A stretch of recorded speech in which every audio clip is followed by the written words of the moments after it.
특성을 같이 하자고 그랬는데 저도 솔로를 해나가고 솔로도 부담이 되는데 앞으로 이런 거 해주지 말아주세요. 오늘 하나님께서 저와 여러분에게 주시고자 하시는 은혜의 말씀의 제목은 한번 따라하겠습니다. 영적인 터닝포인트. 영적인 터닝포인트 라는 제목으로 말씀 전하기 원합니다. 영적인 전환점이라는 제목입니다. 이 말씀을 읽고 듣고 보는 가운데 성령 하나님의 폭포수와 같은 은총이 저와 여러분들 심령 가운데 넘쳐날 수 있기를 존귀하신 예수님의 이름으로 간절히 축복합니다. 마크 에이놀이라고 하는 복음주의 역사학자가 터닝포인트라는 유명한 책을 저서했습니다. 그의 저서에 따르면 기독교 역사적 사건 가운데 한 12개 사건이 나타나는데 그 12개의 터닝 포인트가 있다라고 이야기하고 있습니다. 그 중에 절망적인 상황인데 소망의 기회가 되는 전환점이 있다는 것이 그 저서의 또 그 저자의 주장입니다. 예를 든다면 AD 70년경에 예루살렘이 멸망하게 됩니다. 얼마나 그 처참한 사건이었느냐면 그때 당시에 자그마치 100만 명이나 되는 사람이 죽게 됩니다. 지금도 엄청난 건데 그때 당시에 100만 명이면 어마어마한 거죠. 그런데 그 100만 명이 죽고 난 이후에 이 사건은 유대교에서 기독교로 독립된 그 자아를 얻게 되는, 한마디로 얘기하면 기독교로 전환하는 계기가 되었다라고 하는 것입니다. 그리고 중세 여러분 잘 아는 로마 캐톨릭의 그 타락은 정말로 끝이 보이지 않을 만큼 나락으로 떨어져 버린 그런 상황이 되었어요. 심지어는 천국 가는데 면죄부를 돈으로 사고 팔고 할 정도로 자신이 죄를 졌으면 돈을 주고 면죄를 받고 또 그 죽었던 그 조상들을 위해서 헌금을 이렇게 드리면 연옥에서 천국으로 홀딱 올라가는 성경에 없는 기가 막힌 현실을 해서 돈을 많이 걷어서 성전을 짓는, 성전이라기보다는 아무튼 그런 교회당을 짓는 일에 앞장을 섰다는 것이죠. 정말 중세 카톨릭의 그 타락은 너무나도 교회에 큰 충격을 주지 않을 수 없었습니다.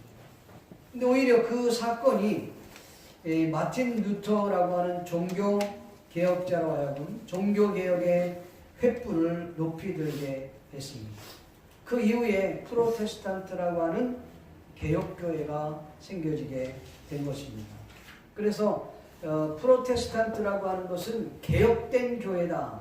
지금의 교회가 생겨진 거죠. 이 프로테스탄트 교회는 지금도 계속해서 성경적으로 바뀌어 가야 된다고 하는 사명을 갖게 됩니다. 그래서 이 종교개혁 이후에 십자가의 은혜의 신학으로 전환하는 그런 놀라운 신학적인 전환점도 있게 되었다는 것입니다. 저와 여러분들이 읽은 오늘 이 본문 말씀은 예수님의 제자들이 영적인 눈이 감기어져서 앞을 볼 수 없는 그런 상황 가운데 있을 때에 그들이 이 사건을 통해서 영적인 눈이 띄어지는 이 터닝 포인트가 되었다고 하는 사실입니다. 본문 내용을 간략하게 소개를 하면 사실 시간 관계상 제가 13절까지 보았습니다만은 사실은 20절 말씀까지를 보아야 합니다. 두 프로그램으로 나눠서 패러그램으로 나눠서 설명을 하려고 합니다. 엿새 이후에라고 되어 있습니다. 앞절에 있는 성경 구절과 연관된 부분인데 어쨌든 예수님께서 이 제자들을 데리고 변화산에 올라갑니다. 그것도 3명의 제자 베드로, 요한, 야고보를 데리고 변화산에 올라가서 그곳에서 정말 영적인 황홀한 체험을 하게 되죠. 예수님의 변형된 모습과 그리고 예수님과 함께 모세, 엘리야가 대화하는 모습과 그곳에서 이 베드로, 요한, 야고보가 너무나도 충격을 받으면서 여기가 조사오니 이곳에서 초막을 짓겠노라고 고백했던 그 사건입니다. 그때에 그들이 자신도 모르게 말하면서 그 이야기를 할 때에 하늘에 빛난 구름이 그 현상을 확 덮습니다. 덮는 가운데 그 구름 속에서 하나님의 음성이 들려오는 것입니다. 이는 내 사랑하는 기뻐하는 아들, 너희는 그의 말을 들으라. 그들은 두려워 떨면서 땅에 엎드려 머리를 쳐박고 있었던 거지. 근데 예수님께서 그들을 어루만지면서 일어나라고 말씀합니다. 그러고 보니까 예수님 외에는 아무것도 보이지 않는, 그렇게 되어 있어요. 예수님께서 제자들을 데리고 이제 산에서 내려오면서 내가 십자가에서 죽고 그리고 3일 만에 부활하기 전까지는 지금 너희가 본 이야기를 아무에게도 이르지 말아라, 그런 말씀을 한 것입니다. 그리고 내려와서 보니까 예수님의 제자들과 많은 사람들이 모여서 변론하는 것들을 예수님이 보게 됩니다. 그런데 어떤 사람이 예수님이다 라는 소리를 듣고 예수님께로 몰려오기 시작합니다. 그때에 어떤 그 귀신 들린 자의 아버지가 자신의 자식을 데리고 예수님 앞에 옵니다. 예수님, 내가 우리 이 아들이 귀신 들려서 간질하고 벙어리가 되고 귀머가리가 되어서 불에도 들어가고 물에도 들어가고 이렇게 되어 있습니다. 좀 살려주십시오. 사실 당신의 제자들에게 부탁해봤지만 제자들이 못 고치더이다. 혹시 당신이 무엇인가 할 수 있거든 해주시기를 바랍니다. 도와주십시오. 예수님께서 할 수 있거든이 무슨가? 믿는 자에게는 능치 못할 일이 없느니라 말씀하시고 예수님이 그 귀신을 내어 쫓으시며 그 자녀가 건강하게 되었습니다. 그리고 예수님이 집으로 돌아왔는데 제자들이 집에 들어와서 조용히 예수님께 묻습니다. 예수님, 왜 우리는 그 귀신을 내어 쫓지 못했습니까? 예수님께서 그 유명한 말씀을 합니다. 기도 외에는 이런 유가, 이런 종류가, 이런 능력이 나갈 수 없느니라. 그 말씀이 오늘 본문의 내용입니다. 제가 여러분에게 설명했던 내용은 마태복음뿐만 아니라 누가복음과 마가복음에도 같은 내용의 이야기가 기록되어 있습니다. 조금 내용이 다르긴 하지만 같은 내용입니다. 그 내용을 종합해서 설명해 드린 것입니다. 이 내용을 살펴보면서 함께 은혜 나누기를 소원합니다. 왜 예수님께서 제자들 중 유독 세 사람 베드로, 야고보, 요한만을 변화산으로 데리고 가셨을까? 그 이유가 과연 무엇일까?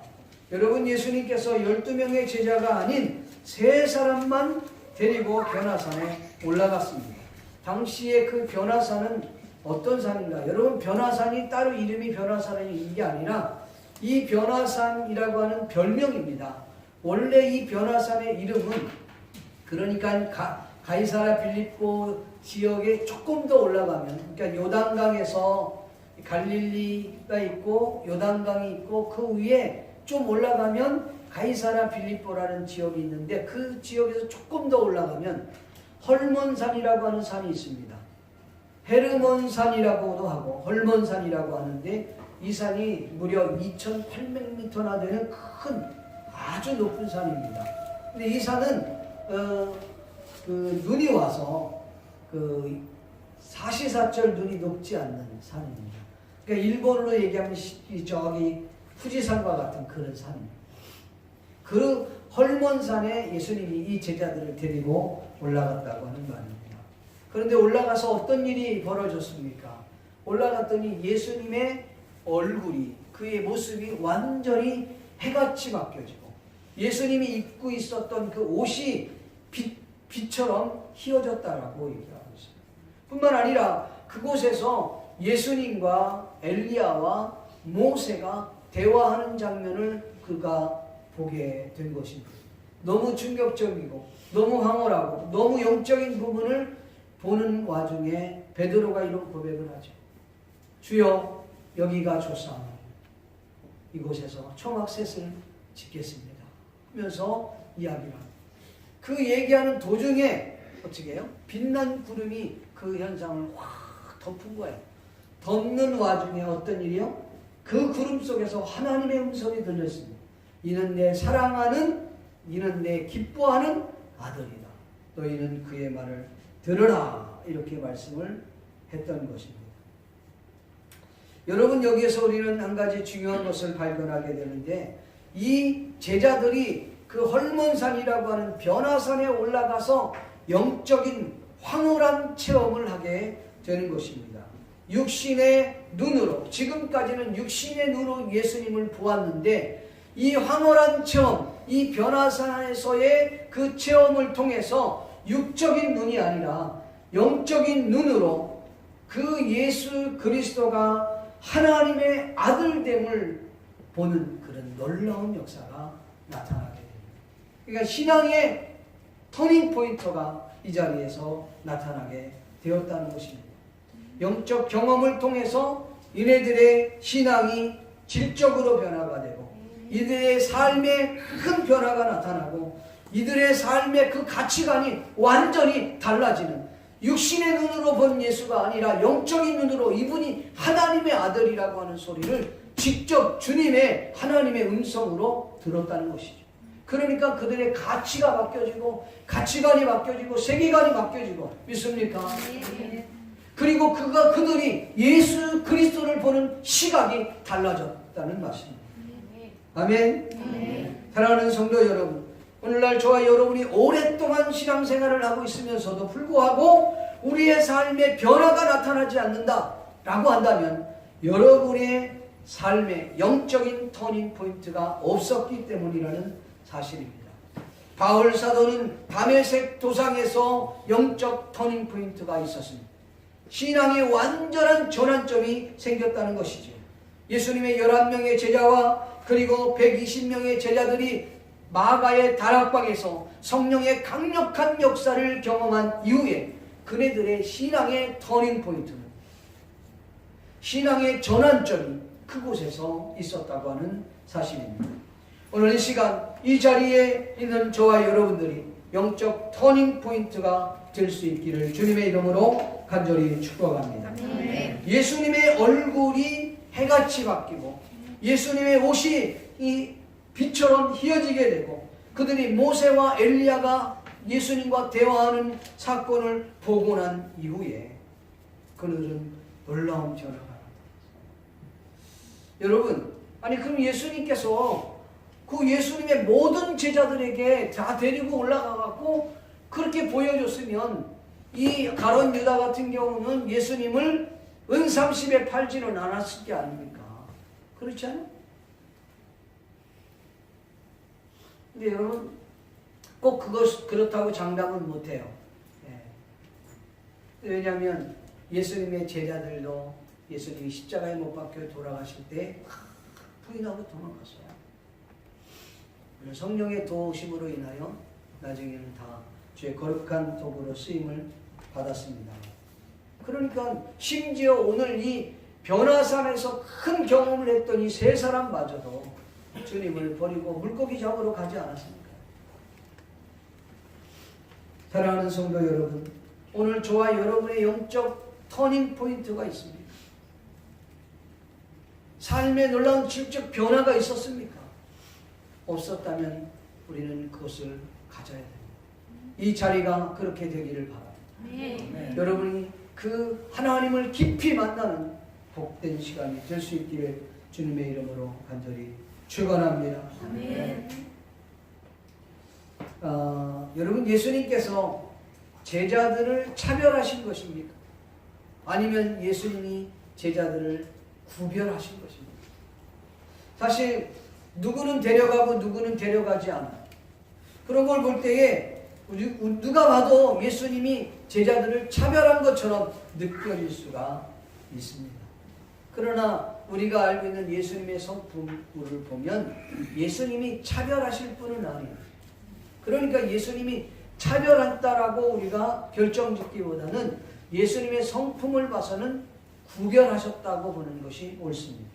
간략하게 소개를 하면 그렇습니다. 예수님께서 당신 자신이 누구인가를 사실은 예수님의 제자들에게 이 모양 저 모양으로 여러 차례 알려주었어요. 근데 예수님의 제자들이 믿지 않는 거예요. 그때뿐이에요. 시간이 지나면 다 예수님을 믿지 않은 거예요. 그래서 예수님께서 특별하게 세 사람을 구별하여서 변화산으로, 헐몬산으로 데려가서 직접 보게 하고 직접 듣게 하고 직접 경험하게 하기 위해서 데리고 올라갔습니다. 그리고 이후에 당신이 하나님의 아들임을 증거를 보여주고 그 몇몇 제자들에게 확실한 증거를 남겨두기 위해서 그들을 데려왔다고 하는 사실입니다.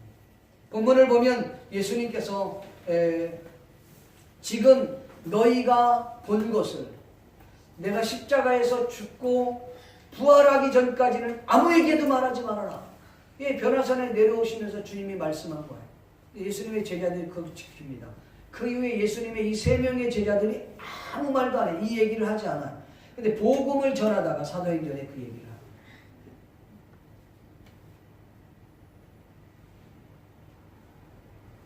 왜 그러면 예수님께서 이와 같은 사실을 제자들에게 다 알려주면 좋았을 텐데, 사람들에게 알려줬으면 좋았을 텐데 그렇게 하지 않았을까? 구별하신 이유가 있었던 거예요. 알아야 되기 때문에. 그 이유는 뭐냐면 여러분 우리가 잘 알다시피 사복음서에 보면 예수님이 치유 사역을 많이 했어요. 병을 고치고 귀신을 내쫓고 그런 사역들을 많이 하시면서 우리가 여러 번 듣는 그런 문장이 있습니다. 그건 뭐냐면 이 고친 사실을 아무에게도 이르지 마라. 그런데 사람들이 어떻게 해요? 그 일을 떠벌리고 다니는 거예요. 온 동네 방네 떠벌리고 다니니까 예수님이 다시 그 지역으로 들어가지 아니하시고 다른 곳으로 가셔. 자신이 십자가에 못 박혀 죽으시기 위한 사역을 하기 위해서 오신 분인데 자신을 많은 사람들에게 알리는 것을 주님이 원치 않았던 이유는 바로 사역에 방해가 되기 때문이었습니다. 사랑하는 성도 여러분, 우리가 하나님의 구별된 하나님의 자녀들입니다. 믿습니까? 수많은 인구들 가운데 하나님 믿는 하나님의 자녀로 선택되고 구별된 자녀라는 거예요. 우리가 성경에 보면 예정론이라는 게 있어요. 예정론이라는 것을 우리가 잘못 오해하면 이렇게 생각해. 하나님께서 이미 구원받을 사람들을 다 예정해 놓았어. 틀린 얘기 아닙니다. 다 예정해 놨으니까 우리가 전도 안 해도 어차피 그럴 사람들 다 구원받을 거야. 이렇게 생각해요. 그리고 유기된 백성은 아무리 지가 노력해도 구원 못 받아. 이렇게 단순하게 정리하는 케이스가 있습니다. 옳은 자세가 아닙니다. 사실은 이 선택론, 예정론의 중요한 근거는 뭐냐면 바로 이렇게 구별된 하나님의 사람들. 우리가 구별된 자야. 근데 이 구별된 자가 어떻게 살아야 되는지를 보여주기 위한 거예요. 믿습니까? 내가 구별된 사람으로서 어떤 삶을 살아야 되는지를 보여주는 거예요. 확실히 믿는 사람 다르네. 구별된 사람 달라. 이걸 보여주는 거죠. 그래서 여러분 청교도인들의 삶이 그랬던 거예요. 하나님 앞에서의 삶. 근데 여러분 빵 공장을 하는 사람이 빵을 만드는 사람이 이거 어떻게 만드는 거예요? 이게 하나님이 드실 수 있도록 만드는 거예요. 하나님이 드시는데 거기다 방부제를 막 엄청 섞어버리면 되겠습니까? 안 되죠. 가장 건강한 그리고 이윤에 맞게 해서 만드는 거예요. 시계를 만들어도 여러분 스위스의 시계 유명한 시계 있죠. 그 뭔 시계죠? 그거? 노란 거. 롤렉스. 이런 거. 그게 다 청교도인들이 만들어진 유산입니다. 주님이 차실 거라 생각하고 최고의 작품을 만드는 거예요. 믿습니까? 저와 여러분이 보석을 만드는 거예요. 유산이. 보석을 만드는 거예요. 그럼 누가 낄 거라고? 하나님이. 그렇죠. 주님이 낄 거라 생각 최선을 다해서. 할렐루야. 이게 중요한 거예요. 저와 여러분의 삶이 정말 중요한 것 중에 하나가 하나님 앞에서 삶이구나 라는 것을 여러분 잊어서는 안 된다는 거예요. 그래서 구별된 자로서의 삶을 우리가 살아야 돼요. 선택된 하나님의 삶으로 살아야 된다는 사실입니다. 그러면 여러분 이 베드로가 왜 초막 셋을 짓겠다고 했습니까? 그곳에서 어떤 일이 일어났습니까? 앞전에 설명했던 것처럼 놀라운 황홀경을 경험한 거예요. 황홀한 체험을 경험한 것입니다. 지금으로 말하면 큰 은혜를 경험했다는 말이에요. 큰 은혜를 경험했더니 그가 한 말이 주여 여기가 좋사오니 초막셋을 짓겠습니다. 이렇게 얘기했다는 말입니다. 근데 여러분 한번 생각해 보십시오. 초막셋을 짓는 게 아니라 사실은 정상적으로 말하면 몇 개를 줘야 되는 거예요? 네? 4개? 왜? 예수님, 베드로. 아니, 오늘 성경에 나온 거는 베드로. 그렇죠. 그러니까 이 성경에 나온 것은 예수님을 위하여, 그 다음에 모세를 위하여, 그 다음에 엘리야를 위하여, 그 다음에 거기 올라간 사람이 또 누가 있어요? 3사람 올라갔으니까 베드로, 요한, 야곱. 한 6개는 져야지. 주여 여기가 좋사오니 초막 6개를 짓겠다. 이렇게 얘기해야지. 아니 최소한 4개는 짓겠습니다. 왜? 3사람이 함께 방에서 산다 할지라도. 그래야 되는데 초막셋을 짓겠다는 말이에요. 제가 이걸 묵상을 하면서요, 그런 생각을 해봤어요. 여러분, 초막셋을 짓는다는데 베드로, 요한, 야고보는 거기에 안중에도 없어요. 자기들이 말하는 거예요. 지금 주여 여기가 좋사오니, 그리고 주님을 위하여, 모세를 위하여, 엘리야를 위해서 짓겠습니다 라고 얘기하고 자신은 없는 거예요. 여러분, 여기에서 아주 중요한 것을 발견해야 됩니다. 영적인 기쁨에 들어가면, 영적으로 큰 은혜를 입게 되면 자신은 안중에도 없는 것입니다. 믿습니까? 뭐가 있느냐면 내가 주님으로 만족하는 거예요. 주님과 함께 있는 것만으로도 만족한 거예요. 오직 주님께 영광을 돌린다고 하는 그 자체만으로도 만족하다고 하는 사실입니다. 이게 바로 은혜 받은 사람들의 특징이라는 사실입니다. 그래서 우리 찬양 가운데 그런 찬양이 있습니다. 높은 산이 거친 들이 조막이나 궁궐이나 내 주에서 모신 곳이 그 어디나 하늘나라. 할렐루야 할렐루야 찬양하세 내 모든 산다고 주 예수와 동행하니 그 어디나 하늘나라. 은혜 받은 사람, 큰 은혜를 경험한 사람들은 자기가 안중이 없어요. 여러분, 하나님으로 그냥 만족한다고 하는 사실 믿기를 주님의 이름으로 축복합니다. 사랑하는 성도 여러분, 오늘 저와 여러분이 은혜를 받았습니까? 은혜를 받으면요 이기주의로 바뀌지 않아요. 개인주의로 바뀌지 않아요. 오히려 은혜를 크게 입게 되면 이타적으로 바뀐다. 하나님을 위하여, 주의 영광을 위하여, 다른 사람을 위하여 이렇게 바뀌어진다는 거예요. 여러분, 하나님 영광을 위한다는 말이 뭐예요? 추상적으로 말하면 하나님 영광을 위하여 이렇게 얘기하지만 구체적으로 말하면 하나님께서 세우신 몸된 교회, 몸된 교회는 어디예요? 어디? 동경 성산교회. 저와 여러분이 섬기고 있는 이 동경 성산교회를 위해서 저와 여러분이 시간을 들이고 물질을 들이고 마음을 들이고 정성을 들이고 우리가 가지고 있는 옥합을 깨트리는 거예요. 내 자신의 이익은 별로 중요하지 않아. 그렇게 되는 거예요. 그게 몸된 교회예요. 하나님이 그렇게 원하는 한 영혼을 전도하는데 저와 여러분이 시간과 물질과 마음과 모든 정성을 쏟아붓는 거예요. 거기에 옥합을 깨트리는 거예요.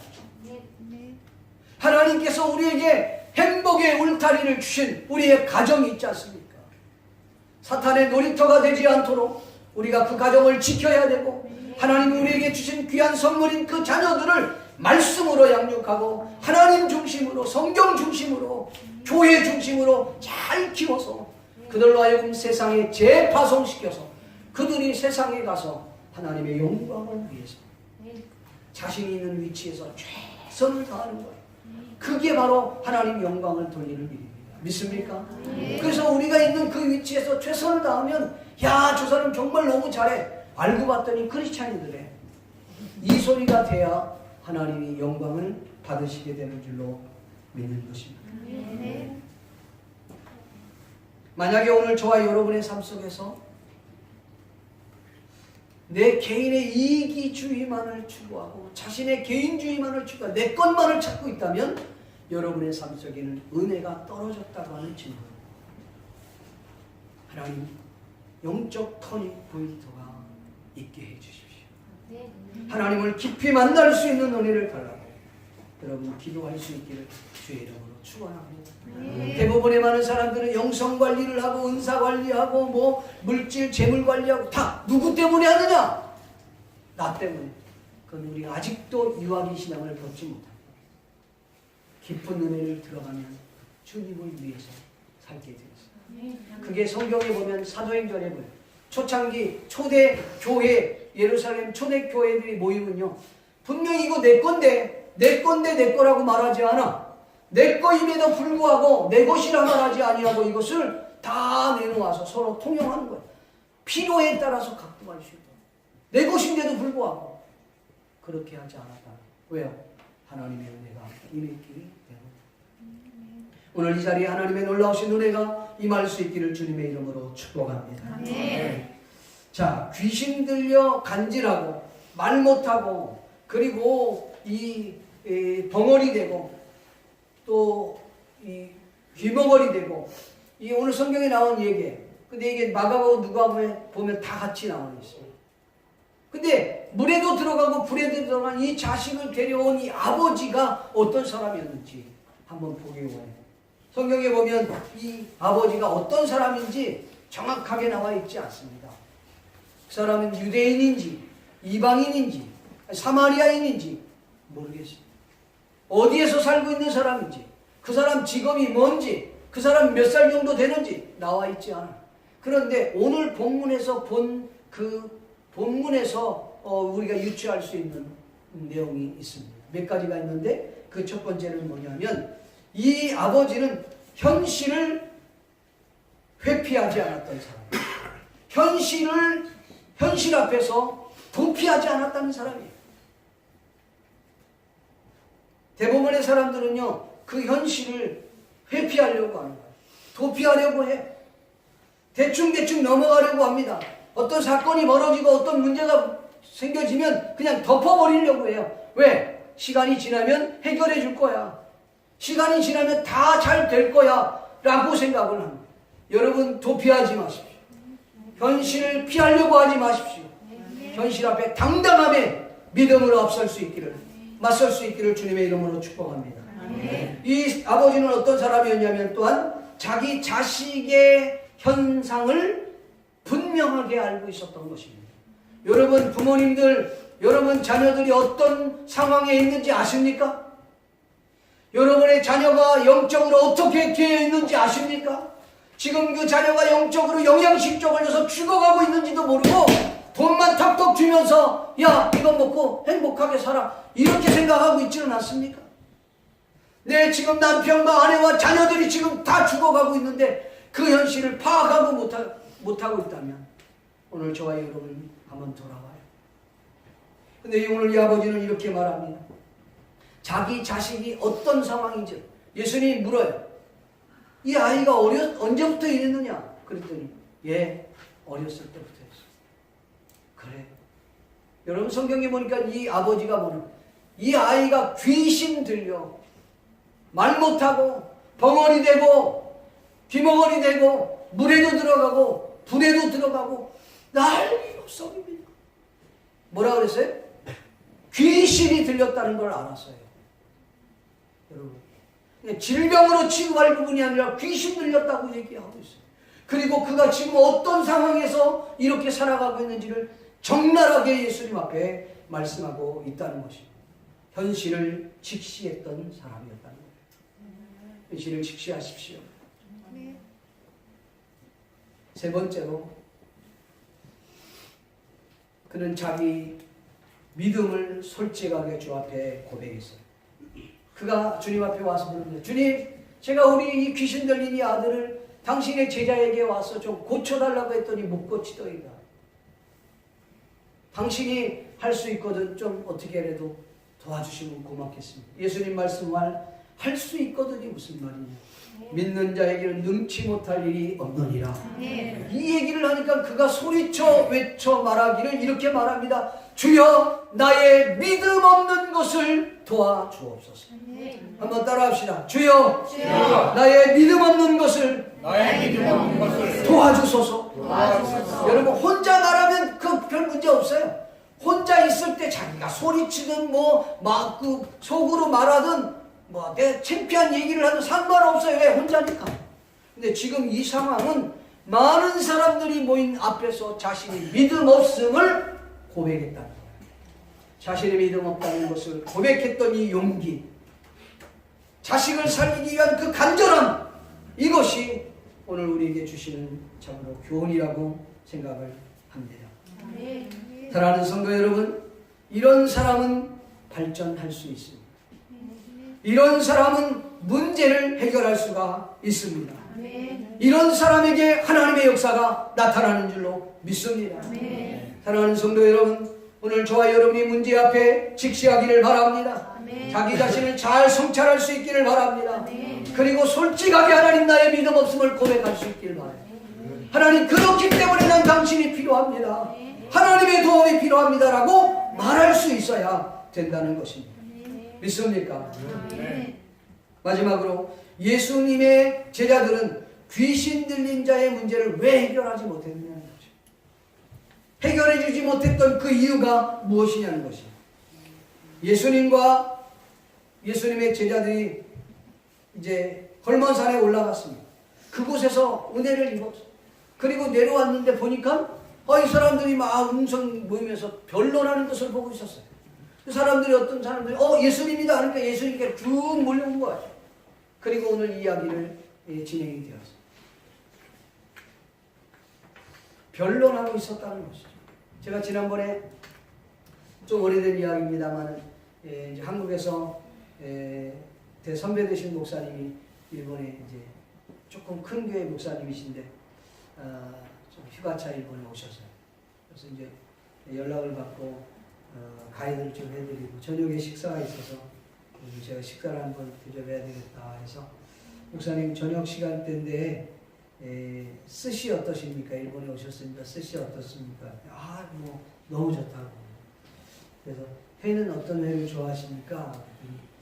나는 회, 당회 이거 빼고 다 좋아해요. 당회 빼고 다 좋아해요. 그러면서 그분이 하시는 말씀이 그러면 회의 하다가 볼일 다 본다. 그래서 나는 그 회자 소리만 나도 아주 그냥 지긋지긋하다고. 스시 나오는 그런 회 말고 그 소리를 들으면 좀 착착했어요. 여러분, 현대판 우리 교회가 너무 회의 많이 하고 너무 토론 많이 하고 그렇습니다. 회의보다는 기도를 해야지.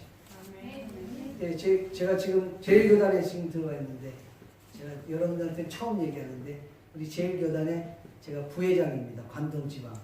관동지방의 부회장인데 역사일에 관동지방에서 아무 임원도 안 맡다가 바로 부회장 된 사람이 저가 처음이 되는 거예요. 누가 아마 이렇게 공작을 해서 그렇게 했던 것 같아요.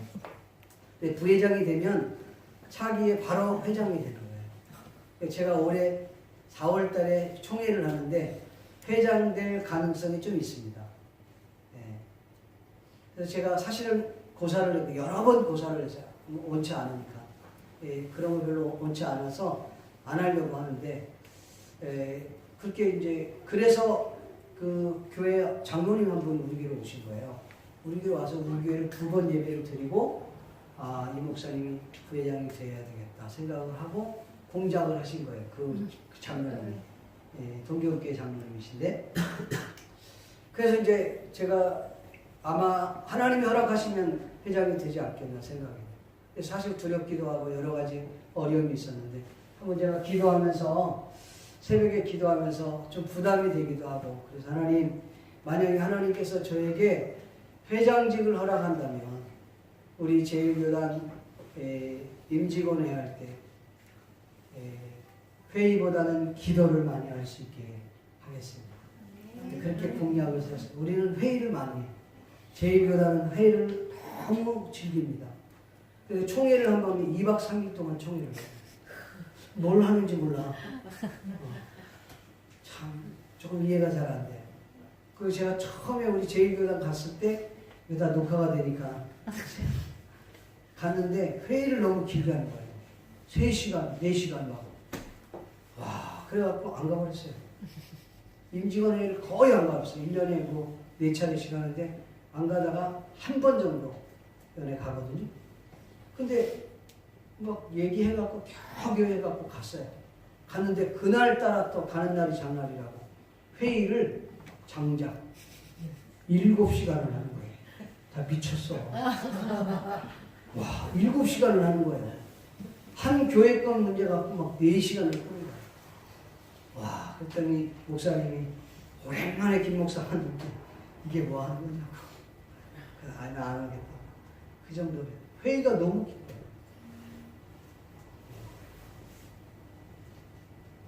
여러분, 회의 필요합니다. 토론 필요하지요.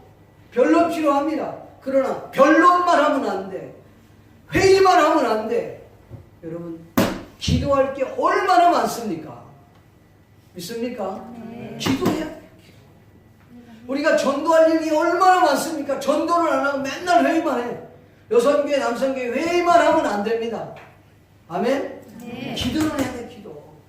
네. 하나님 앞에 제가 제안을 했어요. 만약에 시켜주면 하나님 교회를 부흥케 해주시고 나는 기도하는 일에 전념을 하겠습니다. 새벽에 하나님 앞에 그렇게 기도했습니다.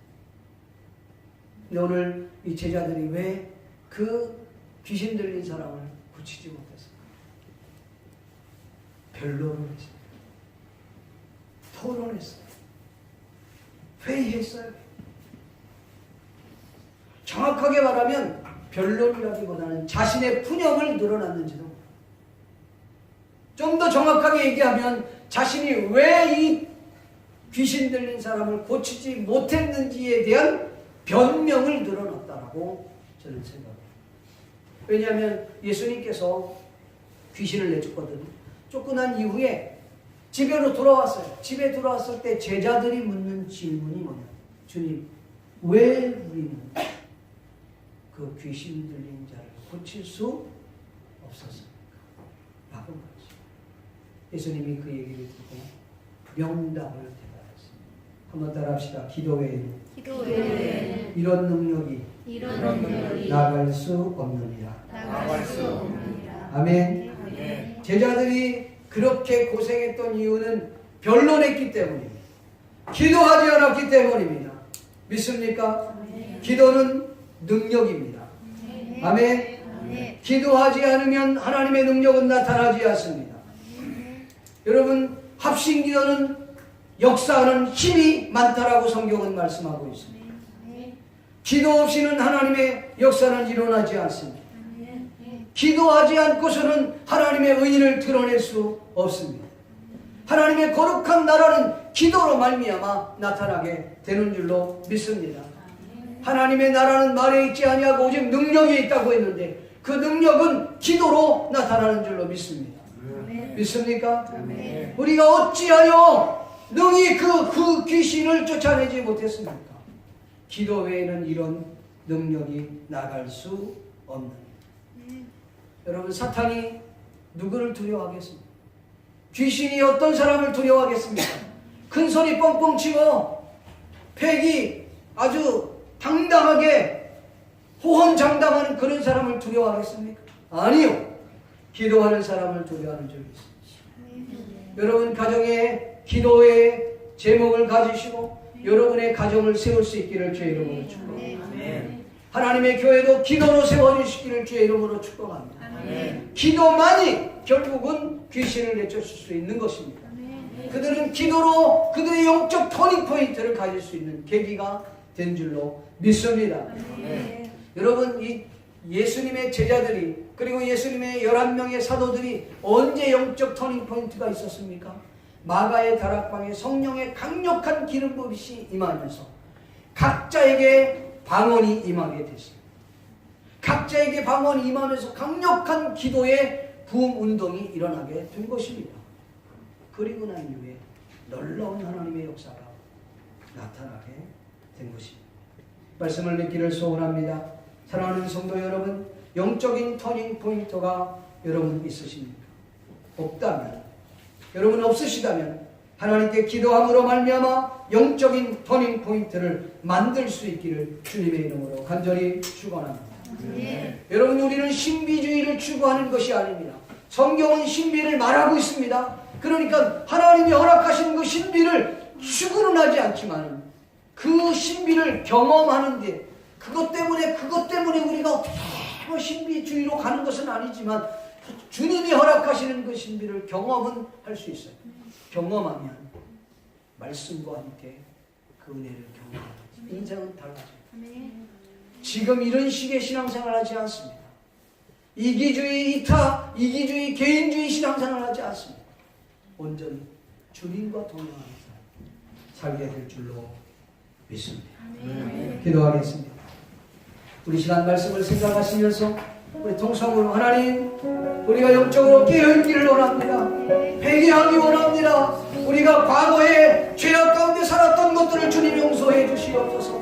같이 한번 통성으로 합심하여 기도하기를 원합니다. 기도하겠습니다. 고마우시고 자비로우신 아버지 하나님, 하나님의 은혜와 은총을 감사합니다. 오늘 이 시간 주님 앞에 마음의 무릎을 꿇고 간간히 기도하오니 주님의 은혜를 베풀어 주시고 축복하여 주시옵시고 성령으로 충만케 도와주시기를 원합니다. 아버지 하나님, 우리에게 회개의 은혜를 허락하여 주시옵시고 주님과 깊은 만남이 있도록 도와주시고 주의 강력한 기름 부으심이 주님으로 말미암아 주님과 동행하는 삶을 살 수 있게 해주시옵소서. 영적인 터닝 포인트가 있게 해주시옵소서. 세상에서 방황했던 것들을 끊어버리게 하여 주시옵시고 세상 것들을 끊어버리게 하시고 온전히 주님 앞에 쓰임받는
예수 믿는데 선별받은 구별받은 하나님의 자녀답게 살기를 원합니다. 이 땅에서 아버지 하나님 수많은 죄악 가운데 살면서 아직도 그곳에서 허덕이고 있는 우리의 모습을 주님 불쌍히 여겨주시고 성령이 이 시간 우리의 자녀를 주셔서 세상 것을 완전히 끊어버리게 하여 주시옵시고 도용을 도려내게 하여 주시옵시고 믿음으로 결단하고 달려갈 수 있게 해주시옵소서. 하나님의 영적으로 주님을 깊이 만나는 복된 시간 되게 해주시옵소서. 같이 한번 주여 한번 부르고 기도하기를 원합니다. 주여 하나님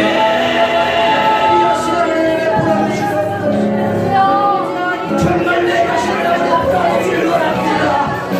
현실을 피하지 않게 하여 주시옵소서.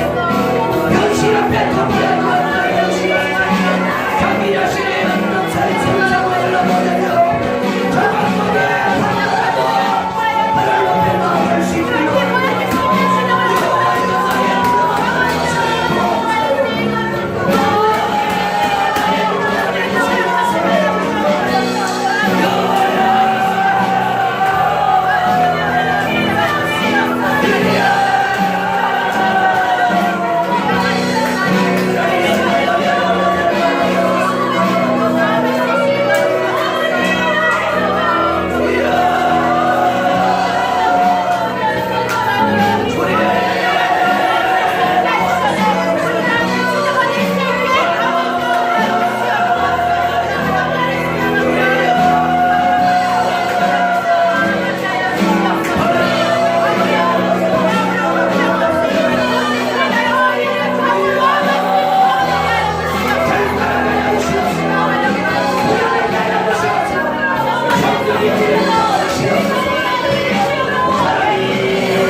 도려진 예물을 주님이 축복하여 주시옵시고 이 예물이 쓰여지는 곳마다 주님의 큰 영광과 능력이 나타날 수 있도록 도와주시고 믿음으로 드린 손길비 하나님께서 만복의 복의 복을 더 내려 주시옵소서.